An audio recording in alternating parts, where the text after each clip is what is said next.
ունեցել։ Աննա Հակոբյանը 2020 թվականին ստացել է 120 միլիոն դրամ, 40,000 դոլար եւ գնել է 8 միլիոն դոլարով Կիպրոսի օֆշորի միջոցով Իմ քայլը հիմնադրամի մասնակցությամբ գնել է 8 միլիոն դոլարանոց պալատ Ռևիերում եւ 3.1 միլիոն դոլարանոց տուն Փարիզում։ Ում փողերով է այդքանն արել։ Ում փողերով է արել դա Խոզանոցում ապրող Աննան 120 միլիոն տարեկան եկամուտ ունի եւ ասում է գնում եմ վարձով ապրելու համար։ Ինչի Աննա։ Դատախազ նշանակում, արդարացության նախարար նշանակում, ներքին գործերի նախարար նշանակում, սոցիալ նախարար նշանակում։ Այդ ի՞նչ պատահեց քեզ, որ դու վարձով ես ապրելու։ Այն լապրծուն սողուն հարուստների ընթրիկ կամ նախաճաշ չես հրավիրում։ Իմիջիայլոց մամուլում այսօր գրել էին հրապարակորը մասին, որ իրականում Նիկոլ Փաշինյանի եւ Աննա Հակոբյանի հարաբերությունները սրվել են ավելի վաղ, ուղղակի վերջին փուլում էլ ավելի մեծ սրության է հասել, ըստ էության իշխանության կռիվ է եղել իրենց երկուսի միջև, հա, իշխանությունը Աննա Հակոբյանի աճել է, դրանով պայմանավորված է հրապարակի այսօրվա մամուլի տեսությունն է,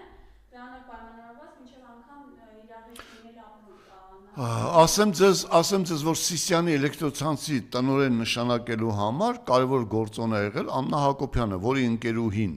բնունից գյուղում հյուրանոց ունի, զոհվածի մայր է, նոր է ամուսնացել, երջանկություն ցանկանանք, որդու մահից հետո ամուսնացել է, երևի կինը ուզում է անձնապես երջանիկնել, աստվածային երջանկություն տա։ Աննա Հակոբյանը Հայաստանի Հանրապետության ֆինանսների եւ կադրերի տիրուհին է եղել։ 8 ձեզ վկա։ Թե ինչպես կարող էին 10 տարի աշխատող խանութի տիրոջը ԱԱՑ-ն եւ հարկայինը գնային տուգանքի ենթարկեին եւ ստիպեին խանութից հրաժարվել։ Եթե Աննա Հակոբյանը այդտեղ չէր։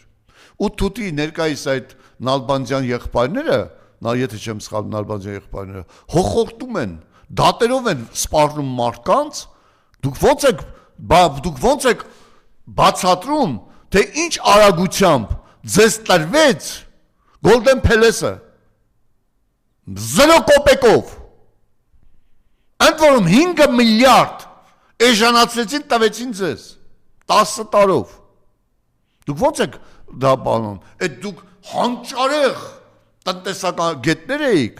թե 18 թվականին են մի քանի 10 միլիոն, 10 քանի միլիոն պարկը, որ դատական կարգով սլանկացման համար պետք է ստանայիք, հանկարծ ձեզ մեծ խելք է տվել։